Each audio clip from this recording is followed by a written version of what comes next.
नमस्कार, आप सभी का मैं बहुत-बहुत स्वागत करता हूँ आपके अपने इस ऑफिशियल एप्लीकेशन एसएसजी गुरुकुल पर। दोस्तों कैसे हैं आप सभी लोग? स्टार्ट करते हैं हम लोग नवीन राज्यों का उदय।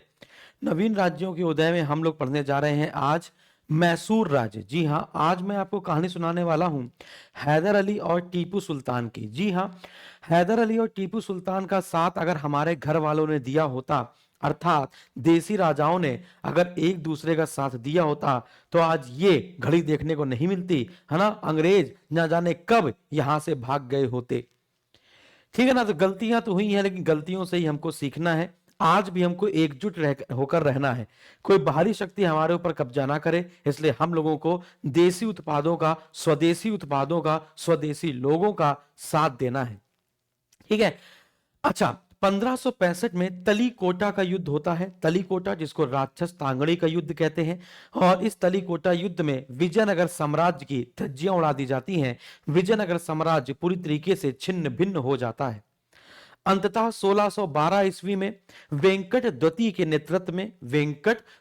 के नेतृत्व में मैसूर में एक वाडियार वंश की स्थापना की जाती है। जी हां, वाडियार वंश की स्थापना की जाती है, और कुछ समय के बाद वहां का राजा चिक्का कृष्णराज बनता है। कौन बनता है? चिक्का कृष्णराज।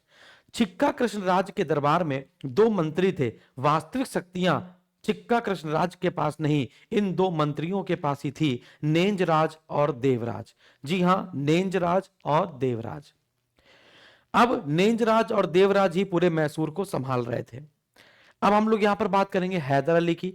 हैदर अली का जन्म होता है मैसूर के कोलार में। कोलार मतलब वही केजीएफ, नन्ना रे ना रे नन्ना रे ना रे, हाँ, है ना? तो मैसूर के कोलार कर्नाटक में ही, है ना, हैदर अली का जन्म होता है। इसके पिता का नाम होता है फतेह मोहम्मद, और ये फतेह मोहम्मद मैसूर के राजा के यहाँ ही एक उच्च पद पर सैनिक के रूप में काम कर रहे थे।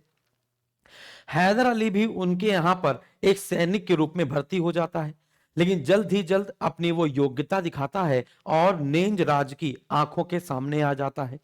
नेंज राज खुश हो जाता है, और नेंज राज उसको 1755 ईस्वी में डिंडीगुल का फौजदार नियुक्त कर देता है। अब ये फौजदार का पद हैदर अली को मिलना उसकी एक बहुत बड़ी उपलब्धि थी। धीमे धीमे फौजदार के पद पर रहते हुए उसने अपनी एक सेना इकट्ठा करना शुरू करी। फौजदार बनते ही उसने दो चीजें करी। सबसे पहले वो निरक्षर था, तो उसने एक ब्राह्मण खांडेराव को नियुक्त किया, जिसने उसको साम दाम दंड भेद की नीति सिखाई, सबसे पहली बात। और दूसरा, फ्रांसीसियों की सहायता से 1755 ईस्वी में ही फ्रांसीसियों की सहायता से 1755 ईस्वी में ही डिंडीगुल में एक आधुनिक शस्त्रागार, एक अच्छे वेपन, है ना, का गोदाम खोल दिया, एक आधुनिक शस्त्रागार की स्थापना कर दी। ये बात क्लियर हो गई। जब हैदर अली को लगा कि अब वो शक्तिशाली हो गया है, तो उसको पता चला नेंजराज और देवराज श्रीरंगपट्टनम में ठहरे हुए हैं। उसने षड्यंत्र बनाया और नेंजराज देवराज का काम खत्म कर दिया। नेंजराज देवराज का काम खत्म कर दिया। चिक्का कृष्णराज जो राजा था, उसने अपना वफादार व्यक्ति वजीर हैदर अली को बना दिया। हैदर अली ने धीमे से राजा को हटाया और मैसूर शासक बन गया। राजा हट गया, राजा खत्म, और अब वो बन गया है मैसूर का शासक। धीमे धीमे उसने बेदनूर हो, सुंडा हो, कनारा हो, सेरा हो, गुटी हो, बल्लारी हो, चित्तल दुर्ग हो या भी राय दुर्ग हो, इन सब पर कब्जा कर लिया। इन सब पर कब्जा कैसे कर लिया? क्योंकि अंग्रेज बिजी थे फ्रांसीसियों से लड़ने में। मराठा अंग्रेज आपस में लड़ रहे थे। 1761 का जो पानीपत का युद्ध था वो लड़ रहे थे। निजाम और मराठा लड़ रहे थे। ये सभी लोग आपस में लड़ रहे थे। इस बात का फायदा उठाया हैदर अली ने, और धीमे धीमे धीमे धीमे अपना एक बड़ा सा मैसूर राज्य का नक्शा बना डाला। ये देखकर हैदराबाद का निजाम, मराठा और अंग्रेज तीनों भौचक्के रह गए। अब ये तीनों जलन के मारे मरे जा रहे हैं कि अब हैदर अली को कैसे निपटाया जाए। मराठाओं ने सोचा निजाम और अंग्रेज ये काम करें, इससे पहले मैं ही हमला कर देता हूं, और हमला करने के बाद इसका पैसा छीन लेता हूं। तो पेशवा माधवराव ने 1764 ईस्वी में पेशवा माधवराव ने 1764 ईस्वी में हमला कर दिया हैदर अली पर। हैदर अली को बिल्कुल भी लग नहीं रहा था कि हमारे ऊपर कोई हमला करेगा, लेकिन माधवराव ने हमला कर दिया। हैदर अली परास्त हुआ। बदले में उसको 28 लाख रुपए प्रति वर्ष देना पड़ा। किसको? पेशवा माधवराव को। अब माधवराव तो खुश, अब निजाम टेंशन में आ गया कि मराठाओं ने पैसा ले लिया यार, हमको भी पैसा लेना है। तो निजाम डरपोक थे। निजाम ने अंग्रेजों को बुलाया और दोस्ती कर ली। निजाम ने अंग्रेजों की मदद से 1765 में हैदर अली पर हमला कर दिया। हैदर अली फिर से परास्त हो गया। अब बड़ा परेशानी। तो हैदर अली ने दिमाग लगाया कि देखो मराठाओं को तो हम पैसा दे ही रहे हैं, हम तुमको भी पैसा दे देंगे निजाम भाई साहब, लेकिन ये अंग्रेजों को बीच में क्यों ला रहे हो? हैं भाई, हम लोग घर के आदमी, अंग्रेजों को बीच में क्यों ला रहे हो? हैदर अली ने दिमाग लगाया, मराठों और निजामों को अपनी तरफ कर लिया और अंग्रेजों को भगा दिया। अंग्रेजों को क्या कर दिया? हटा दिया और धीमे से मोर्चा भिन्न भिन्न छिन्न भिन्न कर दिया। अब हैदर अली समझ चुका था कि ये लोग हमारे ऊपर कभी भी हमला करेंगे, कभी भी लूटेंगे, कभी भी पैसा मांगेंगे। अब हमको तैयार होना है। अब हमको क्या करना है? तैयार होना है। तो उनको यह पता था कि हम मराठाओं और निजामों से तो बाद में भी लड़ेंगे, सबसे पहले ये लोग जिससे दोस्ती करते हैं अंग्रेजों से, इनको निपटाते हैं पहले। क्योंकि अंग्रेजों के साथ जब मोर्चा छिन्न भिन्न किया हैदर अली ने, तो अंग्रेज भी गुस्सा थे कि हमको हटा दिया हैदर अली ने, और हैदर अली भी अंग्रेजों को निपटाना चाहता था। तो हैदर अली ने सबसे पहले अंग्रेजों के दुश्मनों फ्रांसीसियों से भयंकर दोस्ती कर ली, और हैदर अली पूरी तरीके से तैयार था अंग्रेजों से लड़ने के लिए। 1767 में हैदर अली ने कन्नड़ तट पे एक अंग्रेजों का जहाज आया था, उसको पकड़ लिया और उड़ा दिया, यानी जहाजी बेड़े को नष्ट कर दिया। अब जैसे ही नष्ट किया वैसे अंग्रेजों को गुस्सा आया। अंग्रेजों ने कहा अब तो युद्ध होगा, और 1767 में जनरल स्मिथ के नेतृत्व में युद्ध की गूंज हो गई। इस युद्ध में पहले तो अंग्रेजों ने चंगामा और त्रिनोमली, ये दो स्थान हैं, इन दोनों स्थानों पर कब्जा कर लिया, जो मैसूर हैदर अली के कब्जे में क्षेत्र थे। फिर हैदर अली फॉर्म में आया, और फॉर्म में आया तो हैदर अली ने अंग्रेजों को चारों ओर से घेर लिया, मंगलौर पर कब्जा कर लिया, और अंग्रेजों के अधीन जो मद्रास था उस पर भी कब्जा कर लिया। अब अंग्रेजों के मद्रास पर कब्जा कर लिया, पूरे तमिलनाडु पे कब्जा कर लिया। अब यहां पे डरे हुए हैं अंग्रेज, और अंग्रेजों ने हैदर अली से हार मांग ली, और अंत में 1769 में मद्रास की संधि के तहत युद्ध समाप्त हुआ। तो हैदर अली पहला शासक हो गया जिसने दक्षिण भारत में अंग्रेजों को बुरी तरीके से परास्त किया था। बात समझ में आई? मुंह से बोलो अगर यहां तक बात समझ में आई तो।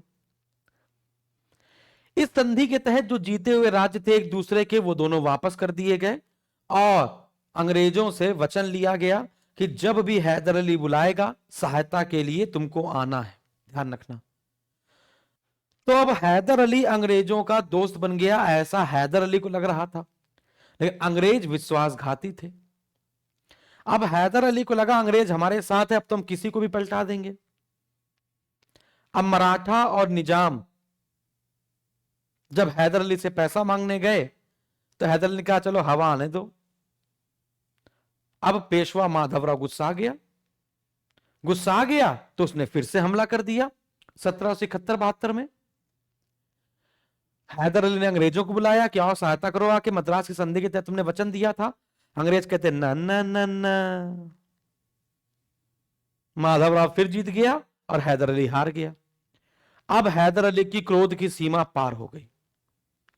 अब बहुत गुस्सा आया हैदर अली को। अब उसने सोचा अंग्रेजों की हम खटिया खड़ी और बिस्तरा गोल कर देंगे।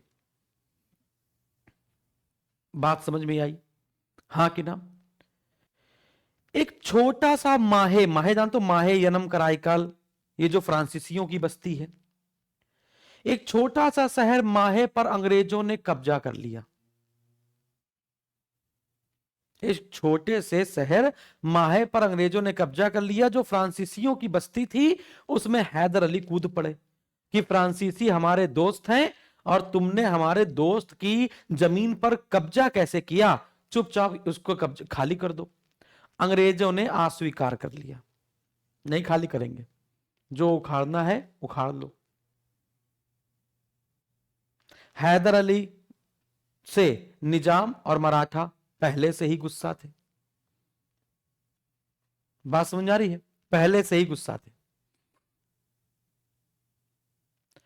तो हैदर अली को लगा कि यार ये लोग गुस्सा हैं और अगर ये हमारा साथ नहीं देंगे तो अंग्रेजों से जीतना नामुमकिन हो जाएगा। समझ में आ गया? दूसरी तरफ अंग्रेज और मराठा आपस में गुस्सा थे। मराठा निजाम एक दूसरे से गुस्सा थे, निजाम अंग्रेज एक दूसरे से गुस्सा थे। अंग्रेजों की किसी से पटरी नहीं खा रही थी और आपस में भी किसी की पटरी नहीं खा रही थी। हैदर अली ने फिर से दोस्ती का हाथ बढ़ाया मराठों और निजामों से। तीनों फिर दोस्त हो गए और जब तीनों दोस्त हो गए तो इन्होंने अंग्रेजों की बैंड बजा डाली। कैसे कैसे बैंड बजानी है? इन्होंने कहा एक काम करते हैं, कर्नाटक को जीत लेते हैं। हैदर अली की एक विशाल सेना ने, अंग्रेजों का मित्र था कर्नाटक का राजा, कर्नाटक का नवाब, हैदर अली की विशाल सेना ने कर्नाटक के नवाब पर हमला कर दिया, कर्नाटक को खाली करा दिया। कर्नाटक का जो नवाब था वो डर के मारे मद्रास भाग गया, अंग्रेजों के पास भाग गया और अंग्रेजों को जब यह बात पता चली तो अंग्रेजों ने युद्ध की घोषणा कर दी। द्वितीय आंग्ल मैसूर युद्ध।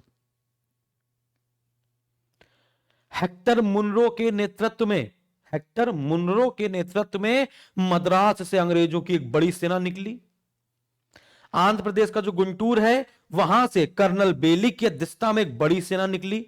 अब ये दोनों जा रही हैं हैदर अली को मारने। तो जॉर्ज बेली की सेना, हेक्टर मुनरो की सेना। बेली की सेना पहले पहुंच गई, हैदर अली ने बेली और बेली बेला कर दिया। बेली की बोली बंद हो गई। ये देखकर हेक्टर मुनरो को रास्ते में पता चला कि बेली को नंगा करके मारा है। हेक्टर मुनरो वापस मद्रास भाग आया। हम ना जाएंगे। अब ये बात पहुंची बंगाल और बंगाल में था वॉरेन हेस्टिंग्स, बंगाल का गवर्नर जनरल। वॉरेन हेस्टिंग्स ने सर आयरकूट को भेजा, जा भाई जा, इन लोग में ये दम नहीं है, तुम जाओ। आयरकूट ने 1781 में पोर्टो नोवा और पीली लोर दो स्थानों पर हैदर अली को पराजित किया। लेकिन इस युद्ध में अंग्रेजों को भी बहुत हानि हुई थी। अब ये कैसे हुआ? मराठा और निजाम कहां थे? वॉरेन हेस्टिंग्स ने जब आयरकूट को भेजा था ना, तो मराठों और निजामों से दोस्ती कर ली थी। हैदर अली फिर से अकेला रह गया था। वॉरेन हेस्टिंग्स ने मराठों के साथ सालबाई की संधि कर ली और निजामों को गुंटूर प्रदेश का राजा घोषित कर दिया कि जाओ गुंटूर तुम्हारा है। हैदर अली बेचारा ये बात पता ही नहीं चली और हैदर अली को परास्त होना पड़ा। लेकिन हैदर अली ने हार नहीं मानी, मरते मरते मर गया और सर आयरकूट को भी मार डाला। तो आयरकूट भी मर गया और हैदर अली भी मर गया। लेकिन युद्ध नहीं रुका। हैदर अली की बागडोर उसके बेटे टीपू सुल्तान ने संभाली। समझे ना? टीपू सुल्तान ने संभाली। इधर टीपू सुल्तान ने अंग्रेजों के मंगलौर, बेदनौर इन सब पर कब्जा कर लिया और अंग्रेजों ने पाल घाट, कोयंबटूर इन सब क्षेत्रों पर कब्जा कर लिया। अंत में मंगलौर की संधि के साथ, मंगलौर की संधि के साथ 1784 में आंग्ल मैसूर द्वितीय युद्ध समाप्त हो जाता है। अब ये मंगलौर की संधि के जब दूसरा युद्ध समाप्त हुआ तब अंग्रेजों को बड़ा घिन महसूस होने लगी है, वॉरेन हेस्टिंग्स को बहुत घिन महसूस होने लगी है। मद्रास का जो गवर्नर था मैकार्टनी, उसने मंगलौर की संधि पर हस्ताक्षर कर दिया। दोनों को एक दूसरे के जीते हुए क्षेत्र फिर से वापस कर दिए गए और फिर डिसाइड हुआ कि वो दोनों एक दूसरे के प्रति मैत्रीपूर्ण का भाव रखेंगे। टीपू सुल्तान की प्रतिष्ठा बढ़ी हैदर अली के बाद, और वहीं वॉरेन हेस्टिंग्स और मैकार्टनी की प्रतिष्ठा घटी। समझ में आया? अरे मुंह से बोलो, समझ में आया? तो ये दोनों हो गए द्वितीय आंग्ल मैसूर युद्ध। अब होगा तीसरा आंग्ल मैसूर युद्ध। ये तीसरा आंग्ल मैसूर युद्ध क्यों होगा? मंगलौर की संधि में यह बात हुई थी कि त्रावणकोर जो राज्य है वो अंग्रेजों के संरक्षण में रहेगा। तो मंगलौर की संधि के तहत त्रावणकोर जो राज्य था वो अंग्रेजों के संबंध में था या अंग्रेजों के संरक्षण में था। त्रावणकोर के राजा ने डचों से, डच समझते हो ना? हाँ, डचों से 2 सीमांत नगर खरीद लिए और वो सीमांत नगर कोचीन राज्य के अधीन थे जो टीपू सुल्तान के अधीन थे। अब त्रावणकोर के राजा ने डचों से 2 सीमांत नगर खरीदे और त्रावणकोर जो था वो अंग्रेजों के संरक्षण में था और वो जो 2 सीमांत नगर थे वो कोचीन के संरक्षण में थे जिसका राजा टीपू सुल्तान था। तो टीपू सुल्तान ने कहा डचों को वो नगर बेचने की औकात ही नहीं थी, अधिकार ही नहीं है। तो उन्होंने, वो डचों ने वो नगर तुम लोग को बेचा कैसे? वो तो मेरे नगर हैं, उन्हें हमें तुम्हें वापस कर दो। त्रावणकोर के राजा ने मना कर दिया कि नहीं वापस करेंगे। अंग्रेजों ने भी कह दिया ना वापस करना, बाकी हम देख लेंगे। त्रावणकोर जब भी टीपू सुल्तान से कोई दुश्मनी मोल लेता था, त्रावणकोर के राजा उसको शरण दे देते थे। अब टीपू सुल्तान को गुस्सा आया और 14 दिसंबर 1789 ईस्वी को त्रावणकोर पर हमला कर दिया। लेकिन त्रावणकोर का राजा अंग्रेजों का मित्र था, आपको पता ही है। अब आ चुका था कॉर्नवालिस और कॉर्नवालिस ने टीपू सुल्तान के विरुद्ध तीसरा आंग्ल मैसूर युद्ध की घोषणा कर दी। कॉर्नवालिस समझ गया था कि टीपू सुल्तान का साथ अगर मराठा और निजाम देंगे तो हमारी बैंड बच जाएगी। इसलिए 1 जून 1790 को मराठाओं के साथ और 4 जुलाई 1790 को निजामों के साथ कॉर्नवालिस ने संधि कर ली थी और बोल दिया था कि तुम लोग युद्ध में नहीं कूदोगे, हमारी सहायता करोगे जब भी युद्ध होगा, और जब हम टीपू सुल्तान के साम्राज्य को नष्ट करेंगे, जब हम टीपू सुल्तान के साम्राज्य को नष्ट करेंगे तो ये तीनों में हिस्सा बट जाएगा, तीनों में बांट लिया जाएगा, तुम युद्ध भी ना लड़ो। कॉर्नवालिस ने कहा तुम युद्ध मत लड़ो, तुम लोग बस तुम साथ मत देना, तीनों में बंटवारा। अब टीपू सुल्तान अकेले रह गया है,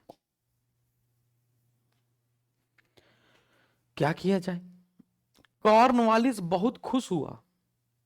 कॉर्नवालिस ने श्रीरंगपट्टनम पर अधिकार करने के लिए अपनी सेना आगे बढ़ा दी, लेकिन टीपू सुल्तान का शस्त्रागार देखकर कॉर्नवालिस की फट गई और वो वापस आ गया अपने शस्त्र को और बढ़ाने के लिए। फिर 1792 ईस्वी में तैयार होकर हमला कर दिया श्रीरंगपट्टनम पर। टीपू ने आत्मसमर्पण कर दिया। 1792 ईस्वी में श्रीरंगपट्टनम की संधि हो गई। 3 करोड़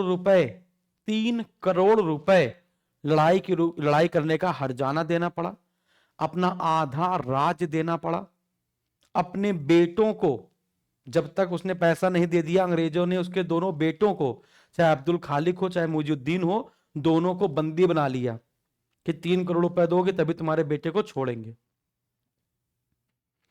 आधा राज्य देना पड़ा बच्चों। धारवाड़ वाला क्षेत्र मराठों को मिल गया, कजप्पा से कुर्नूल तक का क्षेत्र निजामों को मिल गया, बाकी मालाबार है ना, फिर इसके बाद जो भी कुर्ग डिंडीगुल वगैरह थे वो सब अंग्रेजों ने खुद रख लिए। समझे क्या? तो क्या टीपू सुल्तान का आधा राज्य चला गया, इतना सारा पैसा चला गया, आर्थिक स्थिति उसकी पूरी खराब हो गई, तो क्या टीपू सुल्तान ने हार मानी? जी नहीं। बहुत ही महत्वाकांक्षी था। टीपू सुल्तान ने बिल्कुल भी हार नहीं मानी। उसने सोचा जब अगल बगल के राजा हमारे साथ नहीं दे रहे हैं, हमारे घर वाले हमारा साथ नहीं दे रहे हैं, विदेशियों का साथ दे रहे हैं, तो हम भी विदेशियों से सहायता मांगते हैं। काबुल, फारस, अरब, मॉरिशस, फ्रांस, इनसे सहायता मांगते हैं।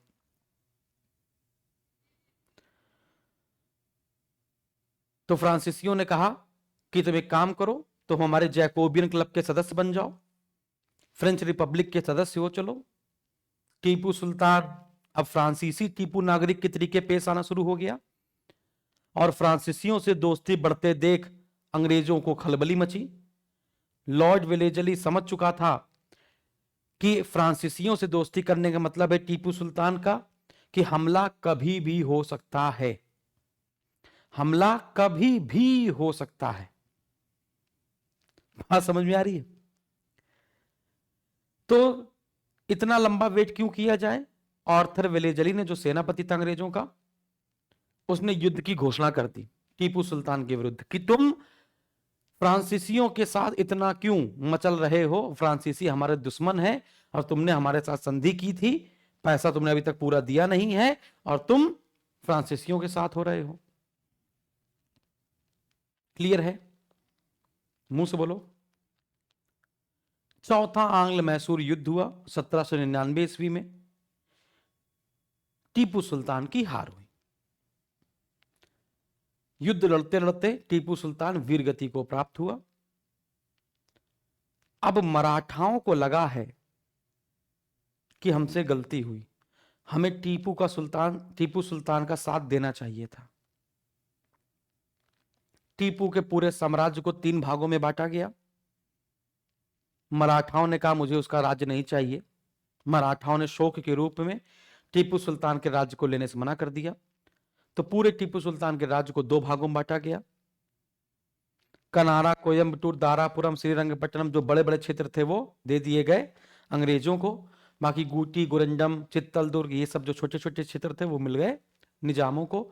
मराठों ने इसमें कोई भी हिस्सा नहीं लिया। फिर इसके बाद कोई ना कोई राजा तो चाहिए ना मैसूर में, ताकि मैसूर क्षेत्र तो बना रहे, क्योंकि अंग्रेज राजा तो बन नहीं सकते थे। इसलिए फिर से उन्होंने एक कहीं पे वाडियार वंश का राजा चामराज का एक छोटा बेटा था कृष्ण, उसको पकड़ा और कहा आज से तुम राजा हो। अगर टीपू सुल्तान या हैदर अली का साथ मराठा निजाम देते तो आज कहानी कुछ और होती, हम लोग कुछ आज कहानी अलग पढ़ रहे होते। टीपू सुल्तान को हम लोग मैसूर का शेर कहते हैं। जी हां, टीपू सुल्तान को हम लोग मैसूर का शेर कहते हैं। ठीक है? मेरे हिसाब से मैं आपको पूरा आंग्ल मैसूर युद्ध की पूरी कहानी समझा पाया हूं। मुंह से बोले एक बार। मैं आपको पूरी आंग्ल मैसूर युद्ध की कहानी समझा पाया ना?